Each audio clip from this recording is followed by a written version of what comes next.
2002 کے حج میں سعید انور، انضمام الحق، مشتاق یہ میرے ساتھ تھے حج میں. تو ایک غیر مقلد نے بڑی میرے اوپر چڑھائی کر دی، بدتمیز، حد درجے کی بدتمیزی کی. میں ایک لفظ نہیں بولا، چپ. تو جب وہ چلا گیا تو سعید انور کہنے لگا، مولانا صاحب مجھے آج پتہ چل گیا ہے کہ صحیح کیا ہے اور غلط کیا ہے. آج مجھے پتہ چلا کہ جب وہ بدتمیزی کر رہا تھا میرا جی چاہ رہا تھا ایک چھکا میں اس کو مار دوں، لیکن پھر مجھے خیال آیا کہ آپ چپ بیٹھا میں کیوں غصے ہوں گا، میں بھی چپ کر کے تھوڑا تماشا ویندا رہا. مجھے آج پتہ چل گیا ہے کہ صحیح کیا ہے غلط کیا ہے. میں طاہر القادری صاحب سے مل کر آیا تو یہاں دو نوجوانوں نے مجھے پکڑ لی، اتنی گالیاں دیں قادری صاحب کو، اور زمین پہ تھوک کر اوپر پاؤں مسل کر کہنے لگا میرے نزدیک طاہر القادری کی اتنی بھی حیثیت نہیں. میں کہا بیٹا جو لوگ اہل حق ہوتے ہیں ان کے ایسے اخلاق نہیں ہوتے. السلام علیکم. اس کو پھر آگے بات ہی نہیں آئی. بھائی تم اختلاف کرو، اختلاف کرو، وہ تو اختلاف سے تو زمانے کا حسن ہے، لیکن نفرت تو نہ، کفر تک تو نہ پہنچو. اگر تمہارے نزدیک وہ وہاں تک پہنچے ہوئے ہیں تو پھر ان کے لیے ہدایت کی دعا کرو، ان سے پیار کرو، ان سے محبت کرو. میں نے ایک مناظرہ دیکھا، وہ میں یہ بہت کم دیکھتا ہوں، آپ کو بھی کہتا ہوں یہ واٹس ایپ استعمال نہ کرو، یہ تمہارے ذہنوں کو برباد کر دے. اس میں منفی زیادہ ہے، مثبت کم ہے.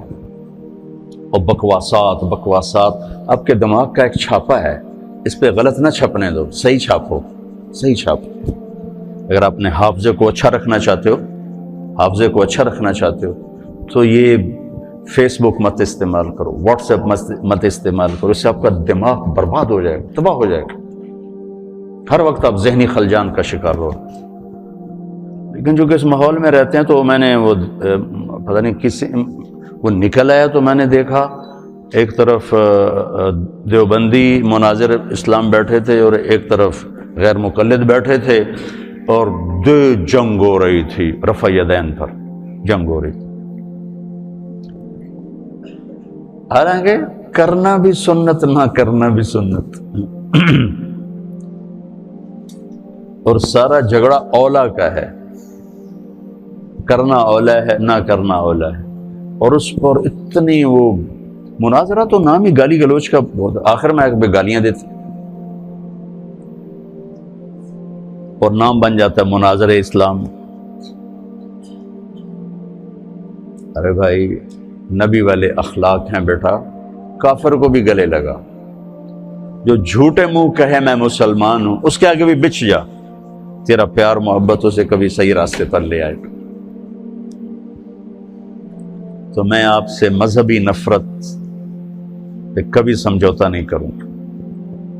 اگر آپ اس کے کانٹے اپنے اندر رکھتے ہیں تو ابھی آپ بچے ہیں، اس کو بھی سے نکال دو، اس سے توبہ کرو.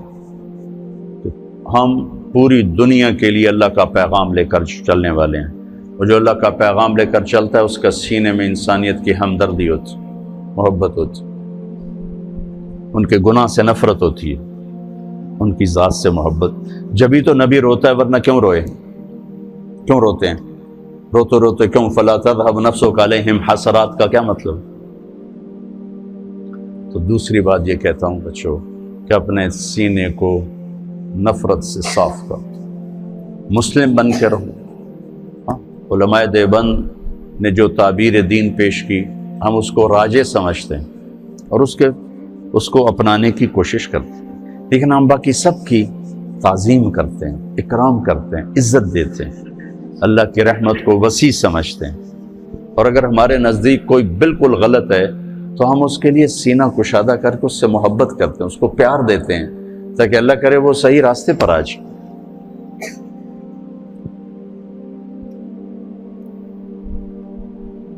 ایک جنازے میں ہم شریک تھے، بہت بڑے مالدار آدمی، کروڑوں اربوں پتی، ان کی بہن کا انتقال.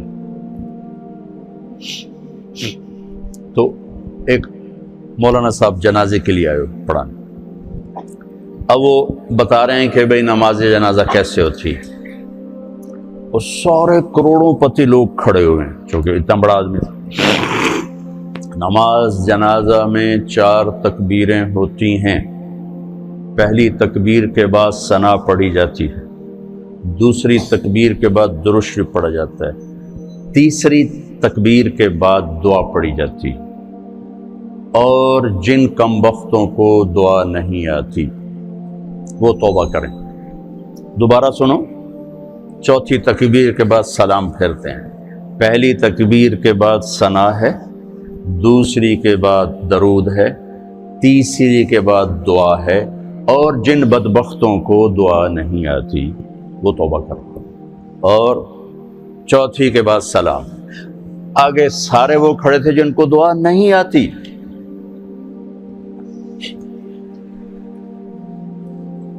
اور یہ ان کو پہلے کم بخت بنا دیا پھر بدبخت بنا دیا.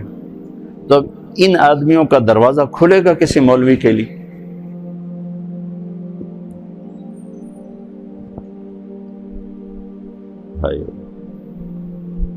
ایک دکاندار جتنے اخلاقی بنا لو، جو دیکھ کے مسکراتا ہے، جی چائے پیش کریے کہ ٹھنڈا پیش کریے، حالانکہ اس نے آپ ہی کی جیب سے وہ پیسے نکالنے ہیں. پروگرام سے وہ جا جلدی نال جا کے پیپسی لے کے آ، اور آپ اس سے متاثر ہو کر 100 کی چیز 200 میں خرید کے جاتے ہو، اور آپ لوگوں کو جنت پیش کر رہے ہو اور ساتھ ان کو لعنت بھی بھیج رہے ہو. تو آپ سے بڑا بے وقوف کون ہو؟ ایک دکاندار جتنے اخلاق تو سیکھو. یہی کچھ بریلوی ہمیں کافر کہہ کے مسجدوں سے نکال رہے ہیں، مسجدیں دھو رہے ہیں، گالیاں نکال رہے ہیں. تو آگے تمہارے خطیب بھی یہی کر رہے ہوں تو تم نے حق و باطل میں کیا فرق رکھا ہے؟ صحیح اور خطا میں کیا فرق رکھا ہے؟ ادھر بھی گالی ادھر بھی گالی، سننے والا کیا کہے گا؟ دو میں ہک ہو جائیں. لہذا اپنے سینے کو نفرتوں سے دھو کے چلو، پاک کر کے چلو. وَلَيْسَ فِي قَلْبِكَ غِشٌّ لِأَحَدٍ فَافْعَلْ. اس پر آپ اور اللہ کے نبی جنت میں ایسے ہو جاؤ، اکٹھے ہو جاؤ. تو یہ 2 باتیں ہیں. آپس میں بھی نفرت نہ کرو. یہ تھوڑا سا میں نے تفصیل سے کہہ دیا چونکہ آپ کا سفر شروع ہونے لگا ہے. کچھ بچے باہر سے آئے ہیں، اور پہلے تو یہ مذاکرے میں بہت کرتا تھا، ٹائم ہوتا تھا. اب مجھے ٹائم نہیں ملتا. پچھلے یہ جو دورے کی جماعت اب سال لگا رہی، شاید پورے سال میں 10 دن میں نے ان کو سبق پڑھایا ہوگا. پڑھانا تو میں کوئی نہیں ہوں، میں تو ایسی باتیں ہی کرتا ہوں. پڑھانا تو شیخ رمضی کا کام ہے، شیخ زبیر کا کام، یہ پرانے استاد ہیں، یہ پڑھانے والے ہیں. میرے جیسے تو خالی باتوں نہیں لوگ. لیکن وہ میری باتیں ہوتی تھیں یہی زندگی سے متعلق، تو فائدہ ہوتا تھا مجھے بھی سننے والوں. اب وہ بھی نہیں. اب نیا سال شروع ہو رہا ہے، کچھ بچے پہلی دفعہ آ رہے ہیں، کچھ پہلے سے یہاں ہیں. تو میں چاہتا ہوں آپ یہ سفر اس طرح شروع کرو کہ آپ کی زبان محبت کا بول بولے، آپ کے دل کے تاروں پر محبت کے نغمے چھڑیں. نہ نفرت، نہ حسد، نہ بغض، نہ غل، نہ غش، ان میں سے کوئی چیز آپ کے قریب نہ ہو، تاکہ آپ پوری امت کے لیے ایک پیغام محبت بن کے چلو. اس کی سارے بچے نیت کرتے ہو نا؟ ہاں، سارے اس کی نیت کر کے چلو. جس کو آپ غلط سمجھتے ہو سمجھو، آپ کے پاس دلائل ہیں، سمجھو، لیکن اس کا مطلب نفرت تو نہیں. سب نفرت نہیں. میں 3 چلے لگا رہا تھا، 3 چلے. تو ایک گاؤں میں ہم گئے تو ایک مولانا صاحب نے اتنی گالیاں نکالی، ماں بہن کی گالیاں، ماں بہن کی گالی، کھڑے ہو کر مسجد میں، اور بستر اٹھا کے ہمارے باہر پھینک دیے اور گاؤں اکٹھا کر لیا. تو اب میں چونکہ نیا کالج سے آیا تھا، اب میرا دماغ خود فیصلہ کر رہا ہے کہ یہ مولانا صاحب یہ کہہ رہے ہیں کہ ہم عاشق رسول ہیں، اور یہ ماں بہن کی گالیاں نکالتا جا رہا ہے.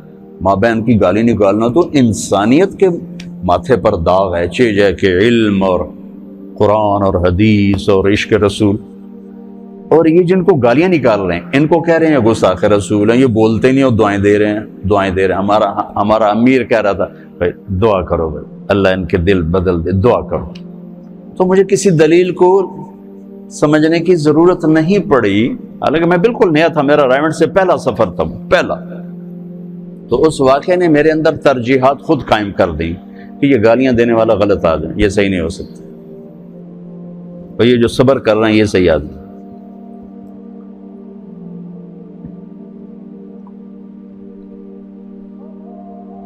بزیا بچوں سے کہتا ہوں اللہ آپ کا سفر مبارک کرے، آپ سے دعا کی درخواست کرتا ہوں، اب آپ بہت زیادہ ہو گئے ہو، اگر آپ روزانہ 2 نفل پڑھ کے میرے لیے دعا کر دو تو آپ کا احسان عظیم ہوگا۔ وہ میلسی میں نا ہم کہتے ہیں نا یہ بہت شکریہ، بہت مہربانی، تو میلسی میں کہا جاتا ہے عظیم شکریہ، عظیم شکریہ۔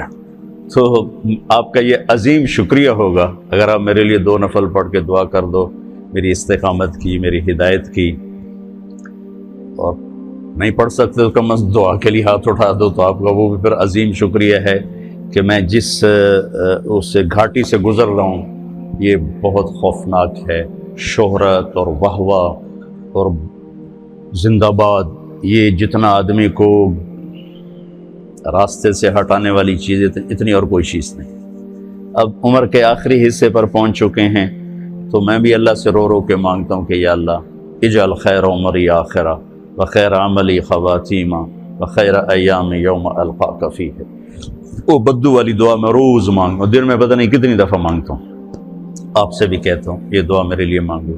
اللہ، یہ ایک بہت بڑی نعمت ہے، کسی کی شہرت اچھے نام سے، کسی کی محبت لوگوں کے دلوں میں، اسی سے تو آگے سودا بکتا ہے، وہ لوگ بات سنتے ہیں عمل کرتے ہیں، تو لیکن اس میں جو مبتلا بہی ہے اس کی جان سولی پہ لٹک جاتی ہے کہ اللہ ہر وقت سامنے رہے، مفاد بیچ میں نہ آ جائیں، اغراض نہ آ جائیں، شہوتیں نہ آ جائیں، ہوس نہ آ جائے، پتہ نہیں کیا کچھ ایسے منہ کھولا ہوا ہے بلاؤں نے، اور بڑے بڑے اژدہا نما بلائیں ہیں جنہیں منہ کھولا ہوا نگلنے کے لیے، اور کلی جان ہے تے لمبا پینڈا ہے، نہ جتی ہے نہ سر تے کپڑا ہے۔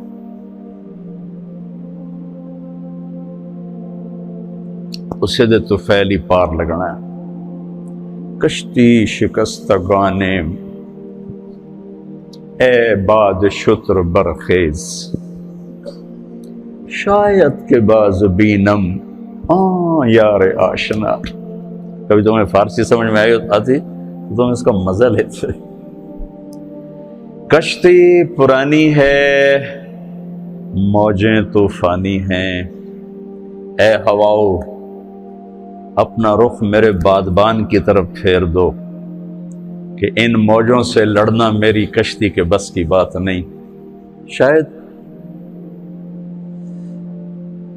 تمہارے جھونکے مجھے یار تک پہنچا دیں اور مجھے اپنے محبوب تک پہنچا دیں، کشتی میں جان کوئی نہیں ہے، کشتی شکستگانے پرانی بیڑی تے بیٹھایا، اے باد شتر برخیز، اے تیز ہوا تھوڑی اور تیزی بھی کھا، شاید کہ باز بینم ماں یار آشنا، شاید میں اپنے محبوب تک پہنچ جاؤں، اس کا دیدار کر سکوں۔ تو میرے بچوں، آپ کو دیکھنے میں لگتا ہوگا کیا موج ہے، کیا ہلا گلا ہے، لیکن اللہ کی، میں اس کو نعمت کہتا ہوں، اور ہے نعمت، اور اس کے زوال سے کانپتا ہوں، لیکن میرا اندر ہر وقت ایسے کانپ رہا ہوتا کہ اللہ میں کوئی قدم نہ پھسل جائے، کوئی رائے نہ پھسل جائے، کوئی ذہن نہ بھٹک جائے، کوئی قدم نہ بہک جائے، یا اللہ بس تو پار لگا دے، یا اللہ تو پار لگا دے، یا اللہ تو پار لگا دے۔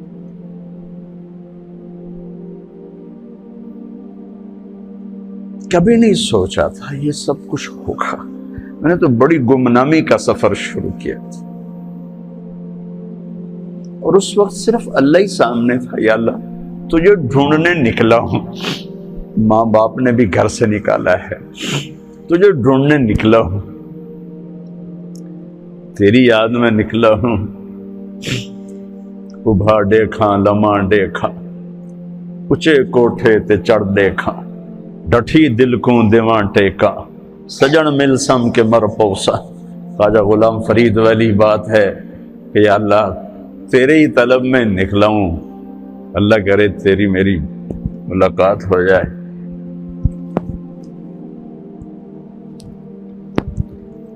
لیکن اب بیچ میں یہ سب کچھ تھا، مجھے کیا خبر تھا؟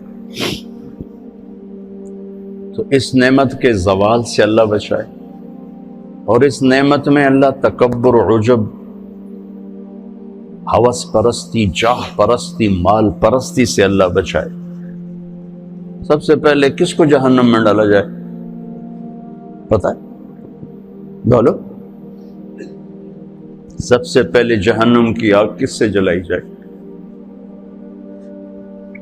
اول من تسعر بهم نار جہنم، علامہ صاحب ہوں گے، مولانا صاحب ہوں گے، خطیب صاحب ہوں گے، شیخ الحدیث صاحب، مبلغ اعظم، خطیب اعظم۔ کافر سے نہیں جہنم کی آگ بھڑکائی جائے گی، زانی شرابی طوائف سے جہنم کی آگ نہیں بھڑکے گی۔ جہنم کی آگ کا پہلا ایندھن وہ عالم ہوگا جس نے اپنا علم بیچ دیا، چند ٹکوں کے پیچھے جو بک گئے، سب سے پہلے اس کو جہنم میں ڈال کے آگ کو بھڑکایا جائے۔ پھر اس کے پیچھے شہید جس نے اپنی شجاعت کو بیچا، اس کے پیچھے سخی جس نے اپنی سخاوت کو بیچا۔ تو آپ سب بچوں سے ہاتھ جوڑ کے کہتا ہوں، آپ میری اولاد ہو، میرے بچے ہو، سب میرے لیے یوسف ہو، تم عاصم ہو، علی ہو، میری مدد کرو۔ اللہ مجھے اس گھاٹی سے پار گزارے عافیت سلامتی کے ساتھ۔ فَمِنْهُمْ مَنْ قَضَى نَحْبَهُ وَمِنْهُمْ مَنْ يَنْتَظِرُ وَمَا بَدَّلُوا تَبْدِيلًا، وَمَا بَدَّلُوا تَبْدِيلًا اللہ تعالیٰ نصیب فرما دے۔ موج موج۔